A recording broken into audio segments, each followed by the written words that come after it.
Hello, everyone. Welcome to today's webinar. My name is Dawn Samples, and I am the director for Avant MORE Learning. We are so happy that you could join us today. As people are starting to come in, why don't you guys go ahead and be introducing yourselves in the chat? So you guys can put your name, where you teach, what you teach, and maybe what you're excited about learning about today. And we will get things started in just a minute.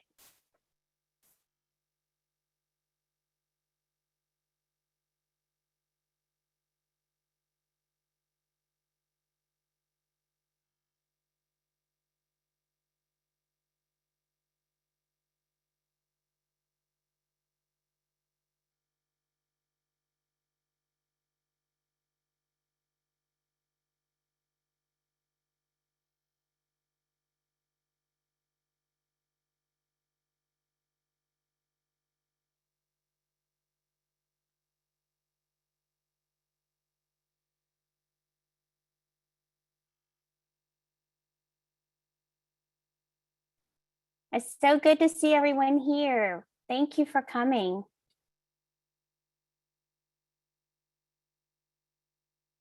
Oh, I see some familiar names out there. It's good to see you guys. Okay, so we are going to go ahead and get started. We are recording today, so if you know of people who were not able to attend, this webinar will be recorded and posted online for you. So let's get started. Here we go.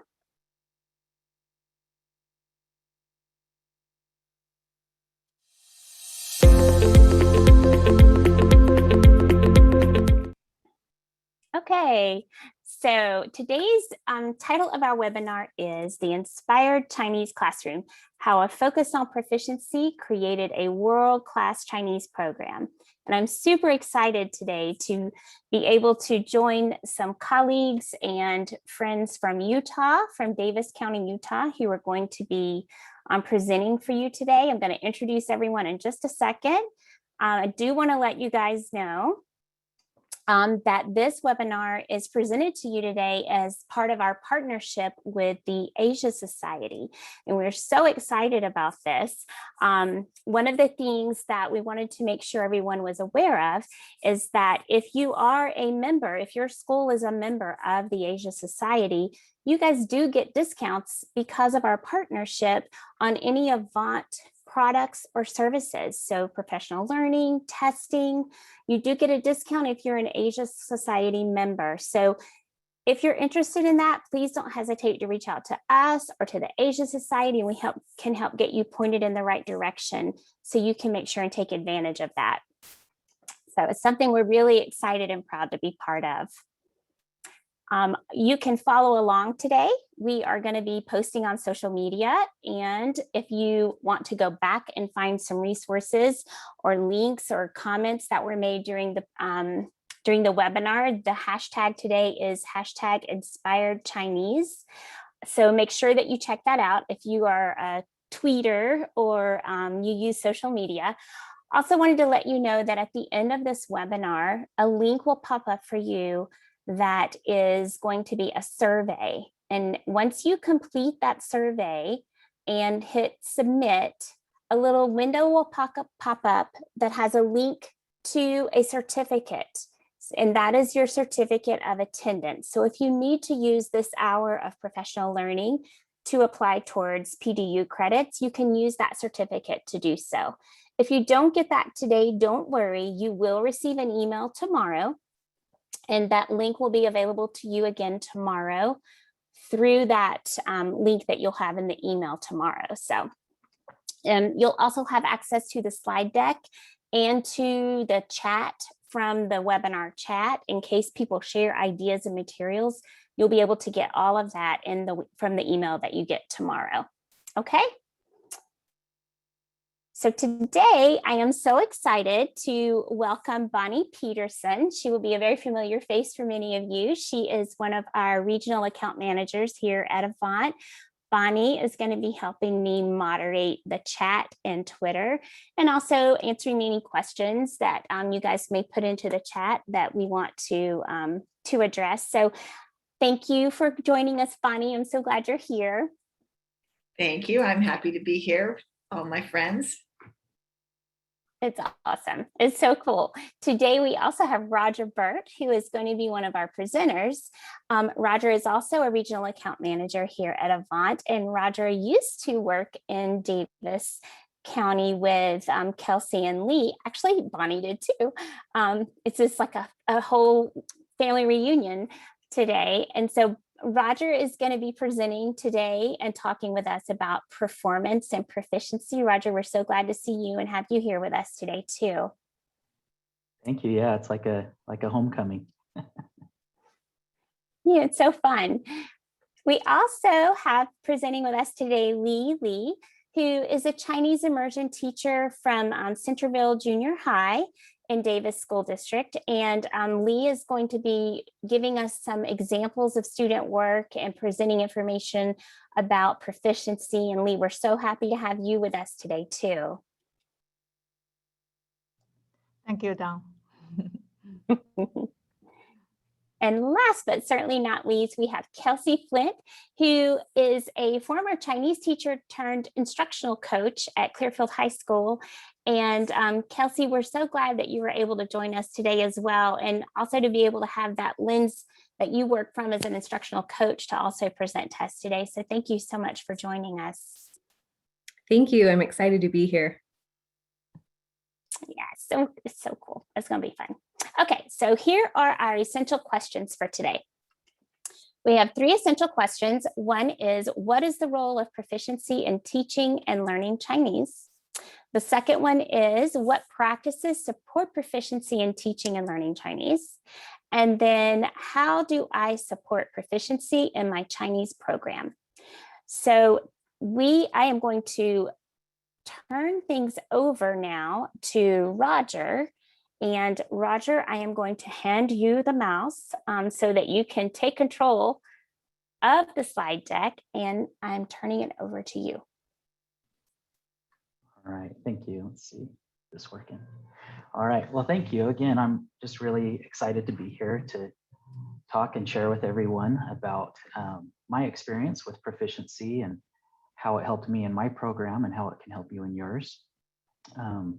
So before I get into proficiency, I'd like to talk a little bit about another aspect of language learning that is kind of a partner with proficiency to help build a strong program and strong language learners. And that is coming up here.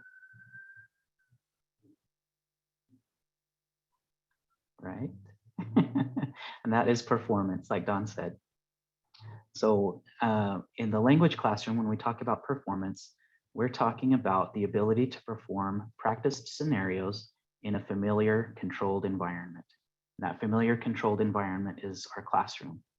And these are things like our can-do statements, where we say, by the end of this unit of study, or by the end of this term, I can describe myself and my family. I can order from a restaurant, or I can tell about my weekend. And performance tasks and assessments, those are scored by the teacher against what the learner has been taught. And this is a lot like batting practice in baseball or softball. We're practicing these things in a controlled environment, and it's going to help us build our proficiency for when we need to do these things in the game. So speaking of proficiency in game time, proficiency, our definition as language teachers, is the ability to use the language in the real world. So like I said, this is the ability to use it spontaneously in an unrehearsed or unfamiliar situation in the real world. Proficiency assessment is scored or rated by external certified raters against proficiency standards. So what are the proficiency levels and what do they look like and sound like in our classroom? In the K-12 language teaching world, we work with novice, intermediate, and advanced levels of proficiency. And at the novice level, these students are what we call our parrots. They're really good at repeating the things that they hear and that they practice every day in the classroom. and they're working at the word, phrase, and simple sentence level. So they're not yet able to break apart the things, the language chunks that they've learned and implement those into different contexts and things like that. That's what happens as they progress and become intermediate learners. And we call our intermediate learners survivors. Our survivors are awesome. They can survive anything needed to survive in the language. They're able to express personal meaning, and they are working at the sentence, string of sentence, and I forgot my train of thought. So they're working at the strings of sentences and connected sentences level as they're building towards written and oral paragraphs. So written and oral paragraphs are where our advanced language learners come in, and they are what we call our storytellers. They are able to narrate in all major time frames, and like we said, work with those written and oral paragraphs. So within each level of proficiency, we also have 3 sub-levels of proficiency, and those are low, mid, and high. So at the low sub-level of any level, whether it's novice, intermediate, or advanced, our learners are able to do everything that they need to for that level, but just barely. So there are a lot of mistakes. It's not pretty, but they can do everything that they need to at that novice, intermediate, or advanced level. It's just barely. As they progress and become novice mid or intermediate mid, whatever the case may be, when they get to that mid sub-level, now they're able to do all of the things there, and they're able to do it quite cleanly. They really do a good job. Mistakes and errors are pretty minimal. And so at the mid-level, whether it's novice, intermediate, or advanced, it's very easy to identify our language learners as our parrots, our survivors, or our storytellers, because they do all those things so well. As they progress and become novice high or intermediate high learners, then they're actually performing at the next level about half the time. So if I'm a novice high learner, I'm actually doing intermediate things about half the time. I just struggle to sustain that. So as I'm trying to do those things and I'm struggling, I'm actually going to make mistakes that are common of learners at lower levels. And so the difference between high of one level and low at the next level is not much. They're both a little sloppy and messy, but that progress is still happening. So with that background and our knowledge of proficiency and performance in Davis School District, here's kind of what we did at Clearfield High School and then later on in Davis School District to really build a strong program. And we used the assessment cycle, which for us started with assessing student proficiency. We used the STAMP test every year to measure our students' proficiency in the language. And as that data came back, we would then use that to identify areas of strength and weakness in 3 important areas. The first area where we could identify strengths and weaknesses is in our learners. It was easy to identify areas of strength and areas for improvement based on their scores. As a teacher, I could also identify my areas of strength and weakness by looking at class level data. And then as a program, you can identify areas of strength and weakness, again, by looking at that class level data. And we'll take a look at how that happens in just a minute. So after identifying those areas, we could then make a plan for learning. And again, at the individual student level, at the teacher level, and at the program level. And we'll take a look at that as well. After making a plan for learning, we implement that and we go back to the batting cages and we practice, practice, practice. And then after working with that practice, we go back and we assess again. So the real world application of this in my circumstance as a high school Spanish teacher is right here. So this is my stamp test data from my first year teaching, and this is my AP class. Bonnie asked me to administer the stamp test to my AP class because she had a theory between stamp test scores and AP test scores. And so I've added on this little section here of predicted AP score. And so briefly, our theory was that if a student could have a composite score of 5 or higher, 5 being intermediate mid, 6 being intermediate high, and 7 being advanced low, then the student would be more likely to score 3, 4, or 5, depending on their level of proficiency. So we had this theory, and with that, we're looking for a composite score of 5 or higher, and we see that really there's only one student in jeopardy of not passing AP based on that theory, and that's Matthew here. As a teacher, I don't just want a composite score of 5. I want to make sure that my learners are at least 5 in every area. So I look at this data and I'm able to identify strengths and weaknesses, like I said, and then develop a plan for learning.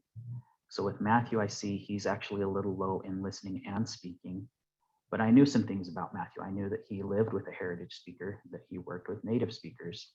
And so we were able to develop a plan regarding things that we could do in the classroom to help build those areas, as well as things that he could do outside the classroom. And it really allowed him to set personal goals.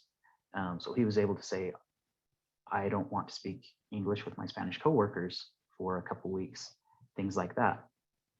Chantel, similarly, in reading, we developed a plan for her, and we developed a plan for Britton with his listening. So this was in February. We put those plans into action, went back to the batting cages and practiced with our new tweaks. And then in May, the students assessed again, not for proficiency. They took the AP test, but that was our end goal. And we were able to look at the data to see how things shook out. And it turns out that we were actually really highly accurate in our predictions. So that was exciting because we knew that there were other implications there with that accuracy. So that's looking at individual student data and developing a plan with those students and putting that into action and improving our proficiency. I mentioned that I can take a look at myself as a teacher by looking at class level data and identify my strengths and weaknesses. So this data is my Spanish 4 data from 2017. And as we look at the data, we see class averages in each skill. And what I'm looking for our minimum expectation was a 4 or higher in every skill. I really wanted 4.5 or higher. And so we can see we're looking pretty good in each area, except listening is really low. So I like that it's color coded because that really sticks out. And I can see that that's a problem area for me. So that pushed me to recognize that I was not doing as good a job as I needed to in listening. And it was something that I wanted to improve on my own. So now I start to make my plan for learning. And I know that I'm going to start researching the interpretive mode and looking at things that I can do to improve student listening. And I found that a lot of that kind of correlated to reading activities and things that I could do. So I really focused a lot on reading and listening for that next school year. Another thing that really stood out as I look at the percentages here, I can see that 71% of my students are below proficiency in listening, and that really bothered me. So that had to change.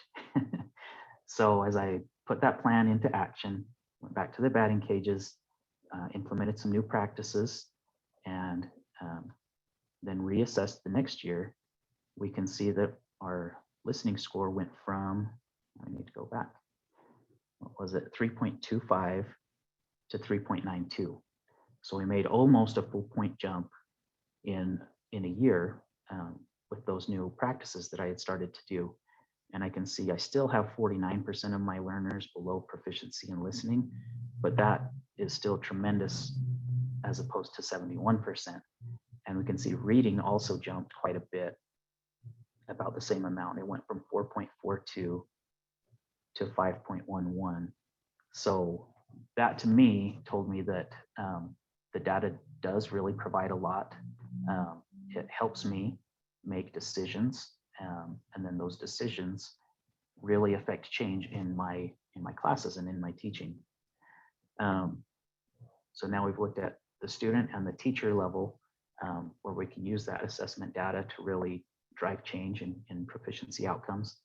The third area we can look at is at the program or district level, where we would really look at the same data across multiple classes, across the district or program, and be able to identify common areas of strength and leverage those and use those to our advantage, as well as find common areas for improvement. And then really that allows us to start a discussion as a department in our building or amongst our teachers in the district to start to take a look at, these are the strengths that we have, these are the weaknesses that we have. Is there some professional development needs that we have that can help us build these areas? Is there something in our curriculum maybe that's lacking that can help us? And those were a lot of the discussions that we had at Clearfield High School to really make a strong program. And then once we really had that going, we started to implement a lot of those things out into the district level. So with that, I thank you for your time, and I'll turn it over to Dawn before we check in with Lily and Kelsi. And yeah, so we'll turn it back to Dawn.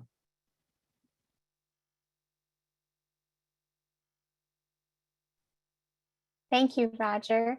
So it is time for us to have a quick Twitter chat check-in, and you guys are awfully quiet out there today. We need you guys to jump in there and help us reflecting and discussing what's going on. I know, Bonnie, you and I have been kind of even chatting back and forth a little bit. I know one of the things that you mentioned was about how you found STAMP to be more accurate and helped you identify if students would be successful. And that's part of what Roger was talking about. Would you like to maybe address how that worked for you from the district level perspective and how you use that to help inform parents and students in your program? Yeah, in Roger's class, when we first started assessing students to ensure they were ready for the AP test, they were in high school and we wanted them to be successful for sure. And that was important to us. But as our dual language immersion program grew, and I started in my job as the district supervisor when the kids were in kindergarten, and then when I retired, our first cohort was graduating. So I got to see the whole progress. But when they would get into ninth grade, and that's when they took the AP test in our district because of the dual language immersion program, and they're very young, and not everyone had faith in what we were doing in the district and in the state of Utah with our dual language immersion program, if the students were really ready cognitively and proficiency wise for the AP test. So we relied heavily on that AP or on the STAMP data to ensure our students were ready for the AP test, rather than just having that nebulous idea of, well, we've gone through 8 or 9 years of dual language immersion, I hope I'm ready. We could actually show them their strengths and weaknesses in February and say, this is where you're at on the STAMP, this is where you need to be by May, or you're already there, you're going to do great. So just having that data really supported our teachers to know that what they did was working and was important, and the students felt motivated to get into that AP test and do well. And that was a real determining factor in ensuring that our program had support from the stakeholders like our superintendents, our building principals, our parents, our community, and we were able to have great success in our program and in the AP, which was a very important program in Davis School District. They've always loved that they're on the AP honor roll, and our superintendent really supported AP. And for the state of Utah, once they pass the AP test, then in high school, they take 3,000 level university courses. So it was really important for the students in AP to pass that in ninth grade. So that data was invaluable for us. Such an incredible predicting tool and such an ingenious way to use it and leverage that data for something that most places have never thought about using it in that way. So it was so smart.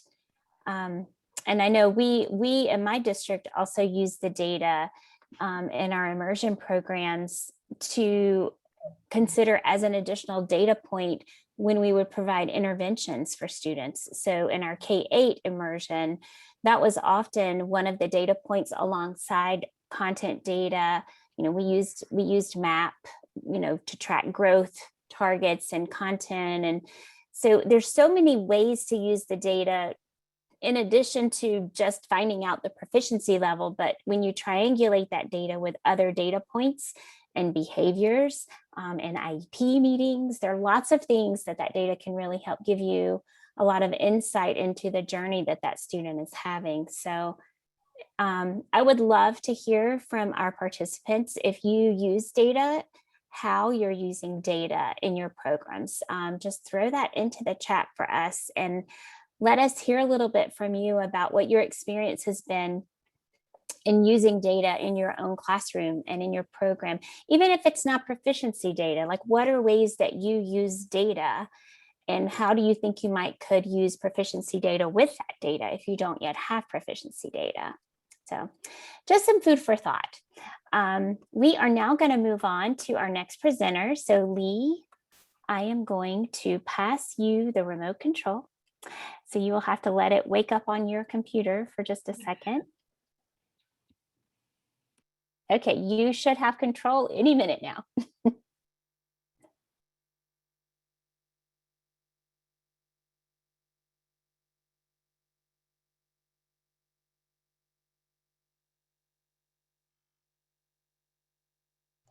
Sorry, I'm muted.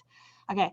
Hello, everyone. I'm going to talk about my school's the immersion students' proficiency levels, and I'm going to focus on writing. I will show you some samples of my own students. And finally, I will compare the Avant scores and my AP scores in 2019. Okay, this is the rubric. Oops. This is this is a scoring rubric. That page just wouldn't stay. I don't know why. Anyway, so that's the scoring rubric that Dawn could put the link on the chat, so you can click open.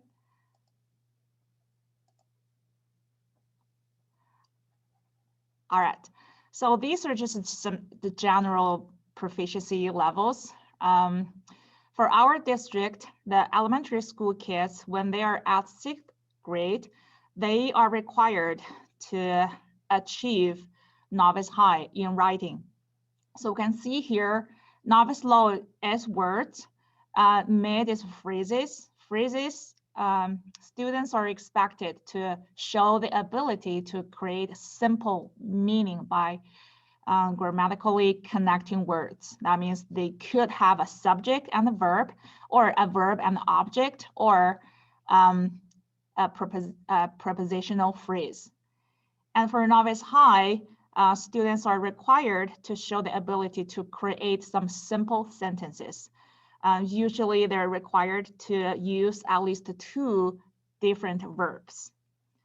For example, this is我喜欢白色, I like white. I eat at home. Of course, this is an error. For in Chinese, we say 我在家吃, but errors are acceptable here. Actually, errors are acceptable in all the levels in intermediate level. So this is another example of intermediate low. Students are required to be able to create simple sentences with some added detail. So this is the example, 我的家不太大. So we can see in this sample, these simple sentences, we can move them randomly. Although there are some connectors, 因为, and we can see some added detail 在房间里, in my room. 不太大, not very big. 很漂亮, very beautiful. So with this added detail, And these sample sentences, we can see this is an intermediate low level writing sample. Let's see. But as I said, we can move the order of these sentences. So that's not an intermediate mid yet. Oops. Okay, this is the same.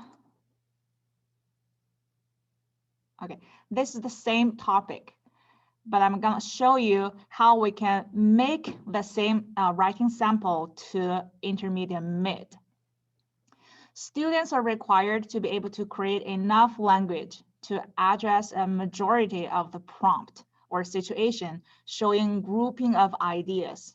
Thoughts are loosely connected, but they are connected and generally cannot be moved around without affecting meaning. We can see in this sample, we can see the first, DE, second, DR. So this way we cannot move them like randomly to wherever we want. So we have to keep the order. And then in this sample, we don't see many mistakes, which is good, but these are still simple sentences. The last sentence, 打乒乓球是我们一家人最爱的运动. So this is one complex sentence, but it's not intermediate high yet because there's only one complex sentence.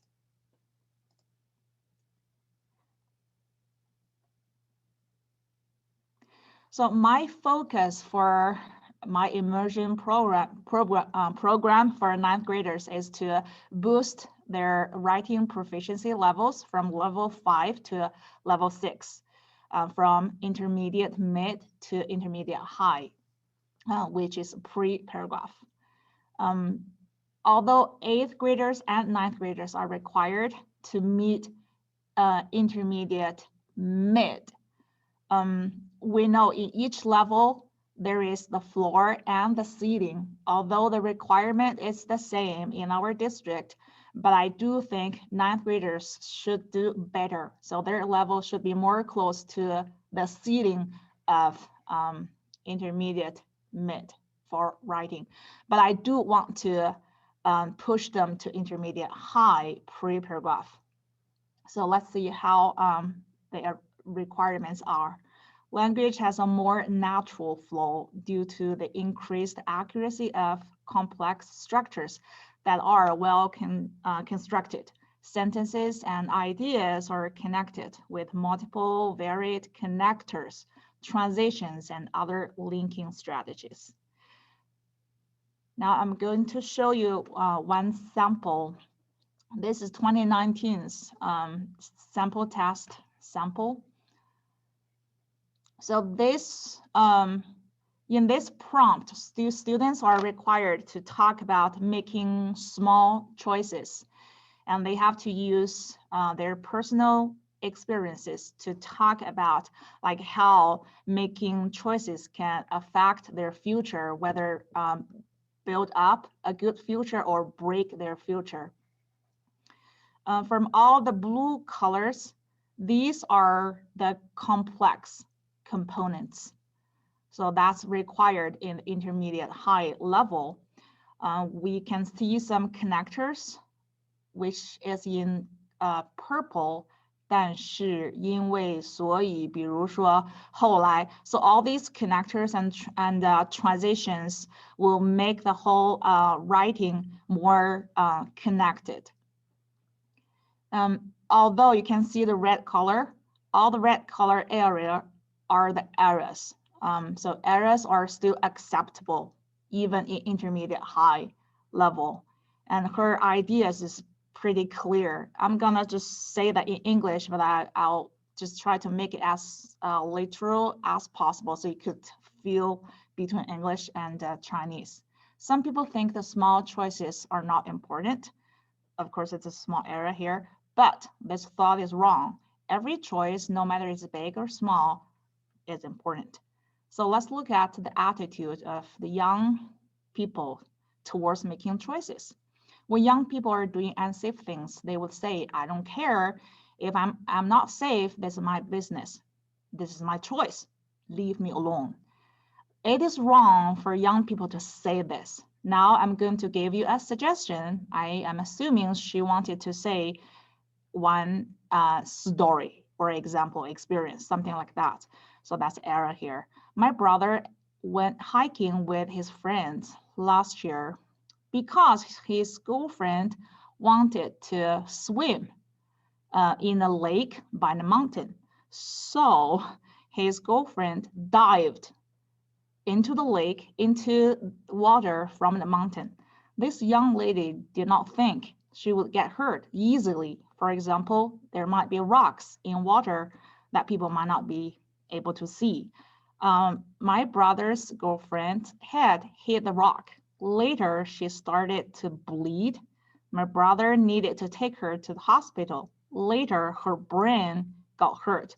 So here she used to later, but I do think she wanted to say that her brain got hurt at the moment when her head hit the rock. So here it's not, I mean, the accuracy is not very good. So she still needs to work on this. She needed to take medicine every day. From this suggestion, she wanted to say from this accident, we can tell that even small choices can cause severe consequences. So young people should be careful to make their own choices. If they're not, bad things will happen easily. So you could feel the flow of the students, which is very good. But if she wants to go to the next level, and she needs to work on some accuracy, and the accuracy rate should be higher. Also, we cannot see very many advanced level vocabulary. That's why her level is still at intermediate high level. We do see some very native-like expressions here, like 我无所谓, I don't care, 在山旁的湖里游泳, 被石头撞到, 大脑受伤. It's more like native-like expressions. But like I said, there's not very many advanced level vocabulary words or phrases are present. So it is still an intermediate high level sample. So next one, I do want to, because I always have a very small group who are very advanced, they're ahead. So I want to encourage them to get there to advanced law. So this is something I would like them to know or to see how you can get there. So from this sample, from all the blue color area, these are all complex components. We could see like more than 70% are complex components, complex structures. And she also has some purple color, the connectors and transitions. And also here, 我知道有的老师说话说得很慢，你一听就想睡觉. So this is a native-like flow. I know some teachers talk really slow. Once you hear them, you just want to sleep. And what I like from her sample, first, she has 3 suggestions because that's required in the prompt. So they're required to give 3 suggestions, and then they are supposed to use one of their own personal experiences to talk about this. So the first suggestion, she used her name, her friend's name. So this is a little bit abstract, but it's very creative. And the second, in her second suggestion, she compared the American teachers and the Chinese teachers, which is very interesting. And in her third suggestion, she used her own personal experience to make her statement more effective and more persuasive. Also, she completed one of the requirements in the prompt. So in all her writing sample, all the 3 parts are very clear. Oops. But this is still not like advanced to mid because of this. Okay. Oh, I'm sorry. I don't know how to keep the, okay. So because in this sample, she still has quite a few errors in it. And then she has a little bit of time frame error. 你会在这节课，在这节中文课得了一个 A， 你也会。So le means completion of the action, but 你会 that's future. Future and the past, that's the conflict. So that's the time frame error. In advanced mid-level, usually there are no this basic errors. She's not able to perform all advanced level tasks yet with ease and competence. And also, like I said here, she's not able to explain it in detail consistently, and she still has some errors in there. She made her sentences correct, but for some sentences, we would say that differently as native speakers. So also she has some colloquialisms in her writing, which are not very formal or professional. Okay, so those are the samples over there. I would like to show them to my students to let them know, okay, this how it looks in this level.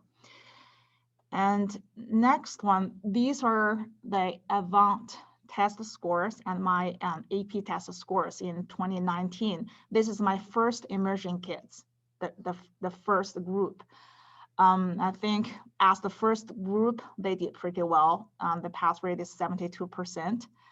And also I did a little bit comparison analysis with R. So from Pearson's correlation test showed the significant positive correlation between 2019's Avant scores and my AP scores. So you can see here. And also,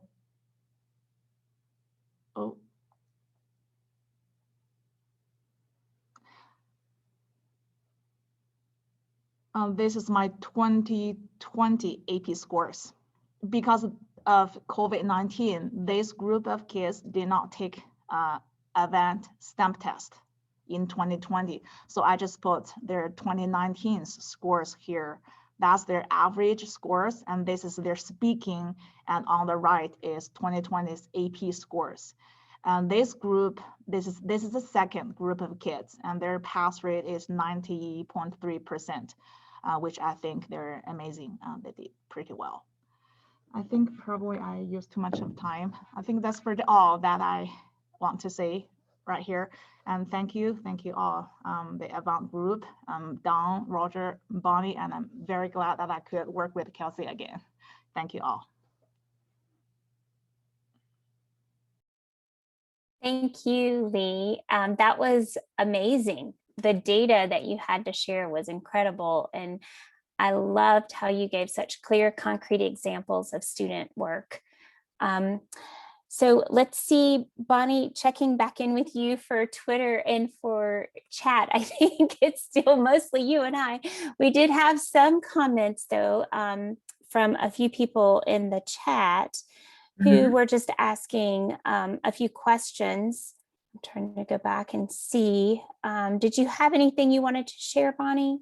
Well, there was a question, there were a couple of questions on the ages of the students of the examples that Lily was showing, and we addressed those. Lily teaches at the junior high in Davis District. They have a junior high model, so the students are in that school from 7th, 8th, and 9th grade. 9th grade, the final year, they take the AP test, and she was showing us samples from that. So that was remarkable, and I'm blown away still by Lily's AP students' pass rate, because I know those kids, I don't even think there are any native speakers in that classroom. It's a one-way dual immersion program, meaning the students are all native English speakers who have learned Mandarin just through the DLI program. And I know their elementary school is phenomenal, and she's doing an amazing job. And I'm just so glad I hired her when I did. Well, thank you so much, Bonnie. Thank you. Yeah. It's just, it is incredible. It's hard to believe. And I know some of the teachers out there who maybe just have more traditional Chinese students who maybe start at high school. It's a good reminder to know that her students have been in a very intensive program for a really long time. Yeah. And so you have to keep in mind what your targets would be depending on the experience and the rigor of the language learning experience that these kids have had. So I know we had a comment from Max in the chat that said, it's great to see what intermediate mid looks like, so we can work towards it. Oh, and your students take the stamp in 8th grade after 2.5 years, so you get mostly 3s and 4s, right? And so it's interesting. It's really good score after just that amount of time in middle school. And I would be interested to see what their scores would be benchmarking again in high school after a few more years growth there. And also, you guys, I don't know if you all are aware, those of you who are watching, we do have writing samples on our Avant Assessment website. I can put the link in the chat for you in just a few minutes with exemplars of writing at each level. So you can kind of see what that would look like. Similarly, I'm not sure I understand. Whoop, Siri decided to join the webinar today. That's the first time that's happened. So we have an additional panelist. So Lily's examples were amazing. And I think her ability to give that background knowledge and understanding of how she scored them and why she scored them what she did is very insightful. And so maybe if you guys go take a look at the writing samples on the site, you can think back to the approach that Lily took to looking at what she did as well. So we are going to move right on to our next presenter, Kelsi. I am going to pass the mouse to you. I'm going to pass the mouse to you and mute myself, and then you have control of the mouse. So here you go, Fran. Perfect. Thank you. Okay, while we wait for the mouse to get going here, let's just review where we've been so far. So we've talked about what proficiency is, which is the ability to use the language in the real world, in real contexts. And Roger showed us what all those different levels of proficiency look like.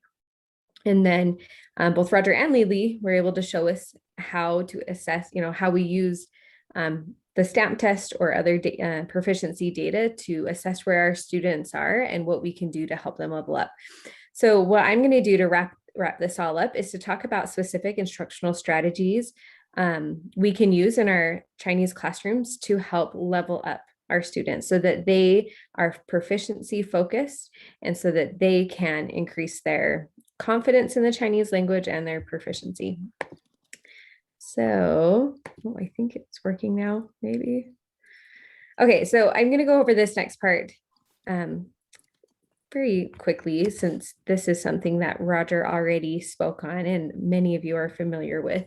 But in any good classroom, we use the assessment cycle to help our students know where they're at and where they need to be, right? And it informs us as teachers of where our students are and then what we need to do to help them get to where they need to be. So, the first thing that we do is assess their proficiency. We analyze the data, and then we use that data to inform our teaching. Like Roger said, we would do this as a district level near the end of the year. And unlike Lily, I didn't teach the immersion students. I just taught regular Chinese 1, 2, 3, 4, and eventually IB Chinese, International Baccalaureate Chinese. So, these kids were coming to me in Chinese 1 with no Chinese background whatsoever, but they came with an excitement to learn Chinese, which was, it was very important to me. And I loved the stamp test data because it helped me know what I needed to do, but it also taught my students what they needed to do. So we'll talk about that more in a second. So this not only, like Roger said, helped me know where, on a Chinese 1 level or Chinese 2 level, what these kids need, but it also helped me unit by unit.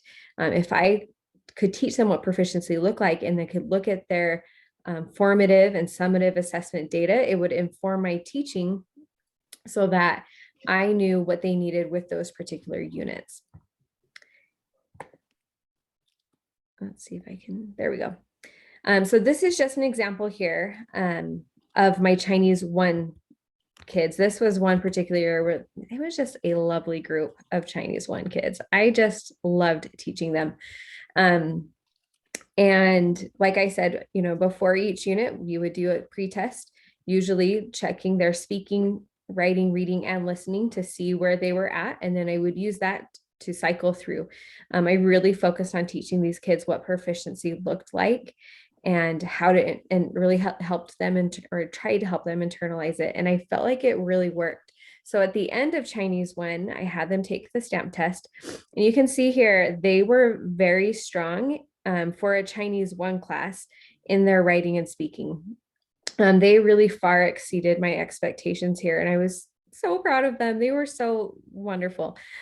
But clearly, I needed to do a little bit more interpretive work here because their reading and listening was, scores were low, especially their listening. That needed to be a little bit higher. But also for a Chinese 1 class, I was okay with it, but it helped me know what I needed to do. So then I could plan for them for Chinese 2. So, because all these kids would then be in my Chinese 2 class.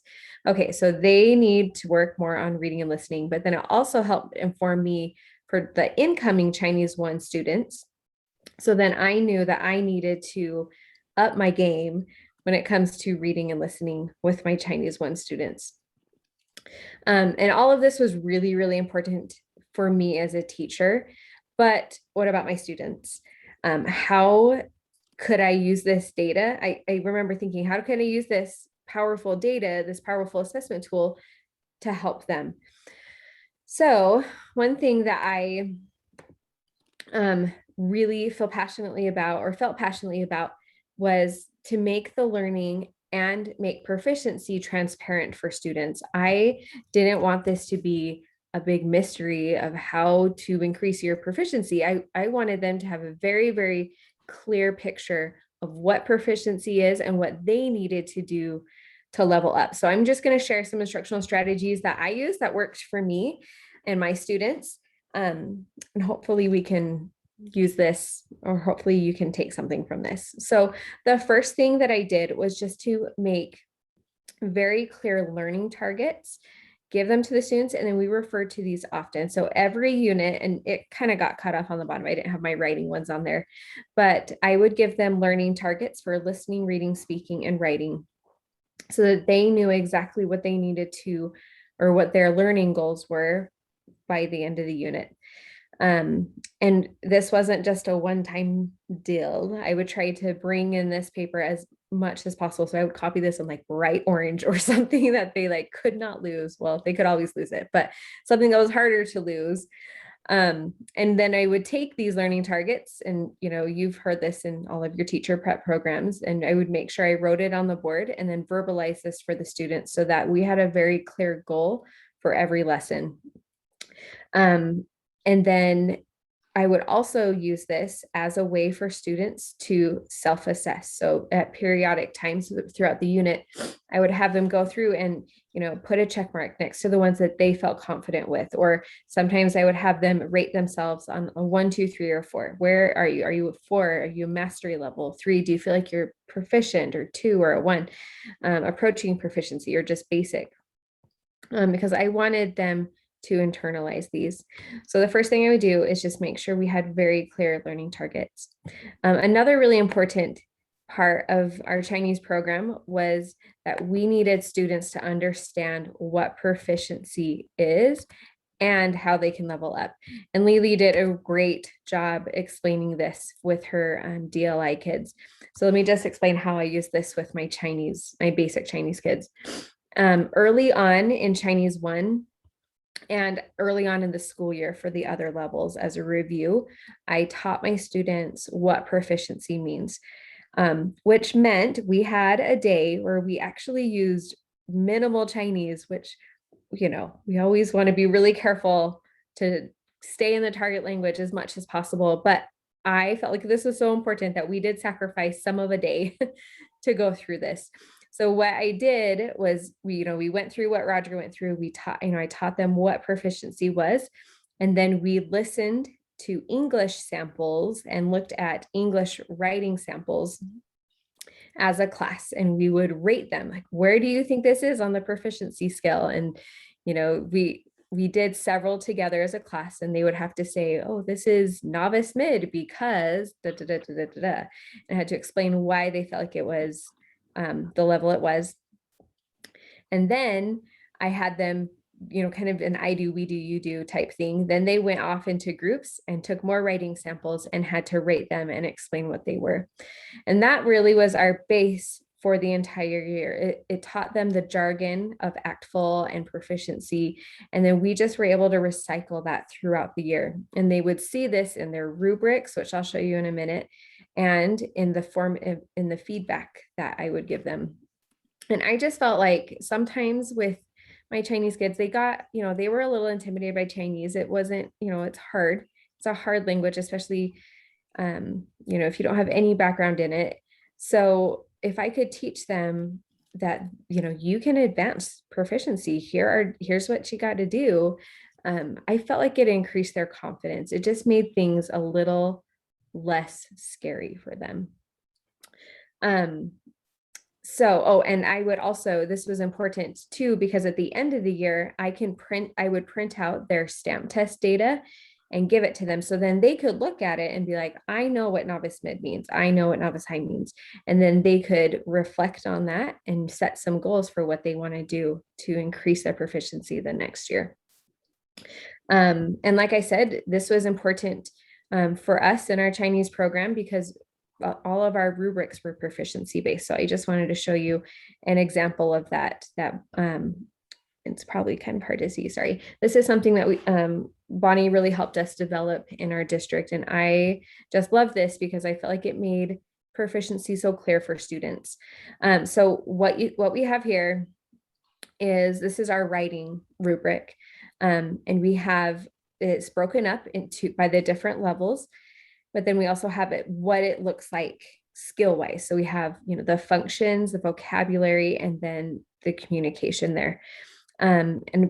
We had these all written in I can statements so that it was in student friendly language and they knew exactly why they got the score or why they earned the score they did, and then what they could do to level up. And this was important to me because self-assessment really became a big part of my Chinese program. So I incorporated things called learning trackers.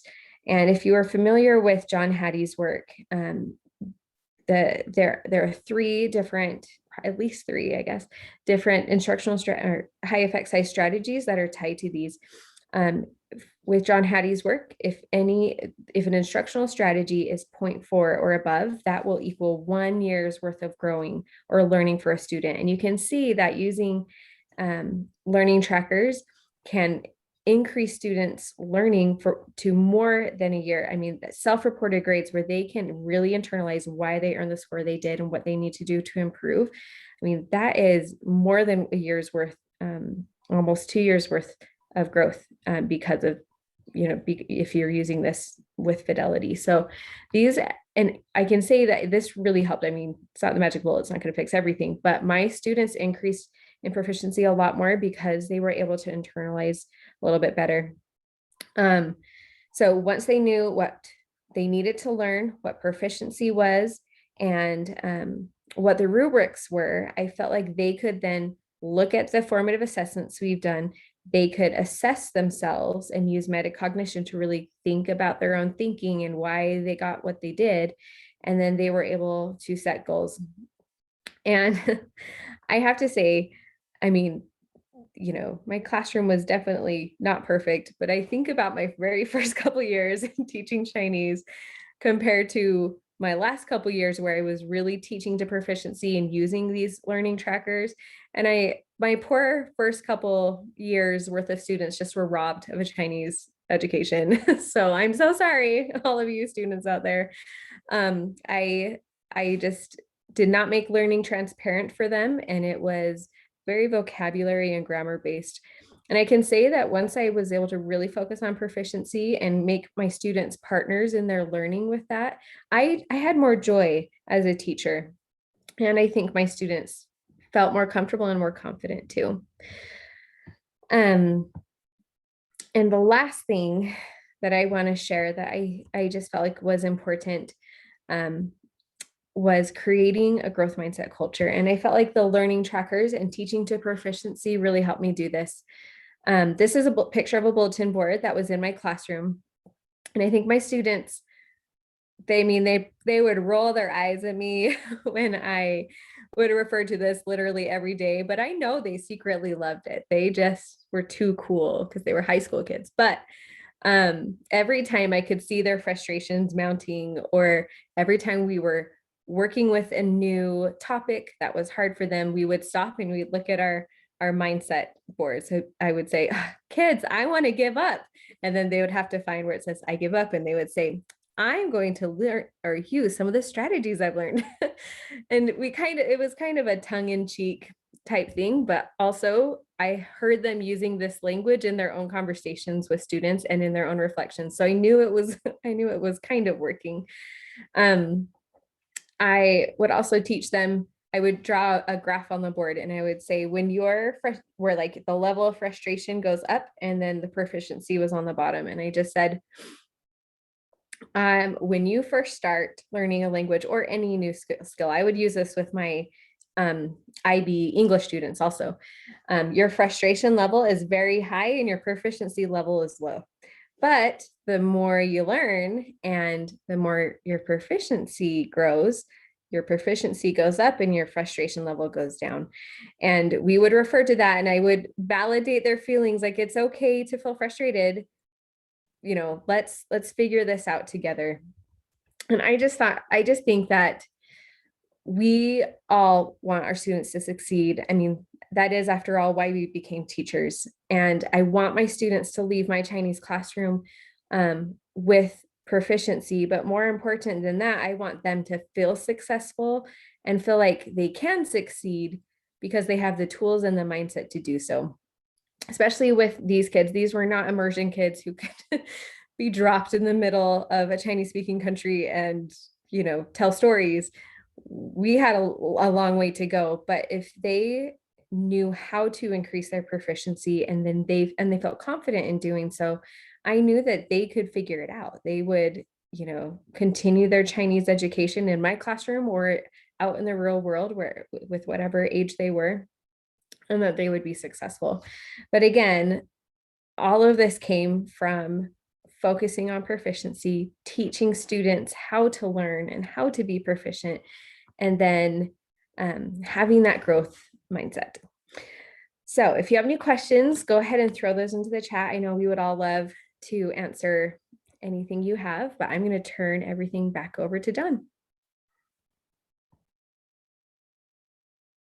Thank you, Kelsi. That was such a good reminder, I think, to all of us to remember that the relationships that we build and the way that we foster the growth mindset, and you cannot learn to speak another language without falling flat on your face many times and making grievous errors and mistakes, and keeping in mind that you're not going to get there and without going through that. That's part of the pathway. And so I love the bulletin board. I know I saw Wei wrote she loves your growth mindset culture bulletin board also. I think it's outstanding. I loved it. So do any of you out there have any other questions for us? Bonnie, do you have any comments? I do. Go ahead. I had a private question come up in the question and answer section, and someone just wanted to know what level is required for the syllabi literacy and if the stamp test is accepted for that. So I answered them. Every state is different when it comes to requirements for the syllabi literacy, but I would say at least 95% of the states that have a SIL expect the students to be intermediate mid on the stamp test or whatever proficiency measure you're using, which is a 5 on the stamp. And a couple of states have higher than that, but it's intermediate mid. And I just wanted to share that one of the things that Chicago School District does, and I think LA does it as well, which I think is phenomenal, and other states and districts should adopt it, is they don't wait for students to become seniors to award the syllabi literacy. Well, they do, but they have a pathway to the SIL, and they set that at various benchmarks along the way. So they recognize the students when they hit novice high, and then again when they're intermediate low. And so students are motivated to stick on that path to proficiency, because we really need a way to keep our students in traditional and immersion programs really sticking with the language so they can become lifelong learners and global citizens with this skill, and not just say they've studied it for a couple of years. And so if there's a way you could implement a pathway to proficiency award in your school or district, I think that would be a great way, because nothing motivates like success. And then your students could celebrate the little growth as they're on their way to getting that SIL. Oh, goodness, I couldn't unmute myself. Thank you for sharing that information. That's really helpful information. And I know one of the other questions that came up was asking about the different states and what the different ones are. If you guys go to the Syllabi Literacy website or the Global Syllabi Literacy website, I think there are maps where you can click on your own state and also go, it will take you directly to all of your state's information. And Roger and Bonnie both work with a number of states directly who are testing using STAMP or other measures of proficiency that we have through Avant. And so they can also help you. You guys can follow up with them after. I don't know, Bonnie and Roger, if you want to throw your emails into the chat, so those will be there. If people want to reach out to you to connect about that. So that is all the time that we have for today. I want to just say a huge thank you to our panelists and presenters today for all their work putting this together. It's been a joy to work with you all over the last few weeks as we've been planning this, but I also am just so excited for the people watching today that they were able to see such good examples and solid content from you guys today. And so if you guys want, if the viewers out there, if you want to share this with other people, just know that it will be uploaded tomorrow. The link will be live by the time you get your email, but it'll be uploaded after it renders tomorrow. So I do have just a few reminders for everyone. When you click out of your webinar today, you're going to get the survey. You will have to click through and complete the survey so that you can get to the thank you for completing the survey. Here's your link to your certificate. And you can also go on Twitter and follow the hashtag Inspired Chinese if you want to see some of the tweets about the learning that we were pushing out today. Let me see. Yes, so this has been another Avant MORE Learning event. I did want to just give you guys a plug for the National Chinese Language Conference that's coming up in just a few weeks. The registration for that and the website information will be in the slide deck for you all when you guys get the slide deck tomorrow. Actually, you know what? I actually had it ready to put in the chat for you too. Let me do that before we get out of here in case you all are interested in attending the National Chinese Language Conference. It is going to be virtual this year. And we will also be presenting at the National Chinese Language Conference this year as well. So please join us there. We are so glad you joined us today, and we hope you all have a wonderful evening. Thank you, Kelsi, Lee, Bonnie, Roger. Thank you for all your work and for participating with us today. Thank you, Dawn. Thank you. Thank you.